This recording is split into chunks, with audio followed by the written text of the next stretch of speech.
अस्सलाम वालेकुम, welcome to my channel. कैसे हैं आप सब? उम्मीद करता हूँ आप सब ठीक होंगे और खैर खैरियत से होंगे।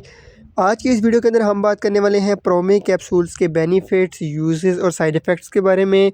प्रोमी कैप्सूल्स के क्या फ़ायदे हैं, क्या नुकसानात हैं और क्या तरीका इस्तेमाल है, इस 2 मिनट की वीडियो के अंदर मुकम्मल डिटेल जानेंगे। चलिए वीडियो स्टार्ट करते हैं बगैर आपका टाइम ज़ाया करते हुए। जब भी आपने इस मेडिसिन का यूज़ करना है या कोई भी आप मेडिसिन यूज़ करते हैं तो डॉक्टर की हिदायत के मुताबिक इसको इस्तेमाल किया करें ताकि आपको कोई मसला मसाइल ना बन सके। फ़र्स्ट ऑफ़ ऑल हम जानते हैं प्रोमी कैप्सूल्स के बेनिफिट्स। प्रोमी कैप्सूल्स या इसके अंदर जो फार्मूला यूज़ किया गया है वो मेप्राज़ोल है। जहाँ तक इसके बेनिफिट्स की बात की जाए तो प्रोमी कैप्सूल्स को मैदे के मसले मसाइल को ट्रीट करने के लिए इस्तेमाल करवाया जाता है। मैदे में तेज़ाबियत को ख़त्म करने के लिए, तेज़ाबियत को कम करने के लिए इस कैप्सूल का इस्तेमाल बहुत ही मुफीद है। अगर आपके भी सीने के अंदर जलन रहती है, तेज़ाबियत रहती है मैदे के अंदर, आप कोई भी गर्म चीज़ खाते हैं तो आपकी तेज़ाबियत बन जाती है मैदे में, तो उसको ख़त्म करने के लिए डॉक्टर इसका इस्तेमाल करवाते हैं। हार्ट बर्न को ख़त्म करने के लिए, मतलब खट्टे डकार अगर आपको आते हैं तो उसको ट्रीट करने के लिए इस मेडिसिन का इस्तेमाल करवाया जाता है। पेप्टिक अल्सर हो, मैदे में दर्द हो या मैदे के अंदर ज़ख्म बन जो जाएँ, गैस्ट्रिक अल्सर, पेप्टिक अल्सर को ट्रीट करने के लिए भी इन कैप्सूल का इस्तेमाल बहुत ही मुफीद है।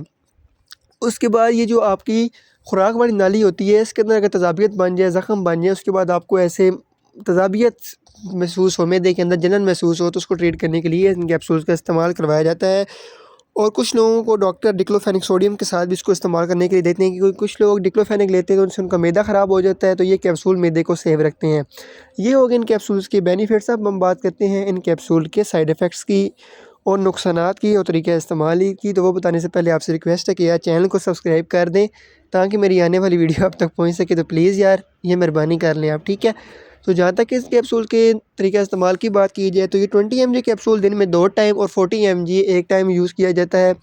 जहाँ तक इन कैप्सूल के साइड इफ़ेक्ट्स की बात की जाए, इन कैप्सूल के यूज़ करने से आपको मतली की शिकायत हो सकती है, उल्टी हो सकती है, सर दर्द हो सकता है, ज़ुबान खुश्क होना हो सकता है। ये छोटे-मोटे मसले मसाइल आपको हो सकते हैं, इसलिए जब भी आप ये मेडिसिन यूज़ करें या कोई भी आप कैप्सूल या कोई भी मेडिसिन यूज़ करते हैं तो डॉक्टर की हिदायत के मुताबिक ही इस्तेमाल किया करें।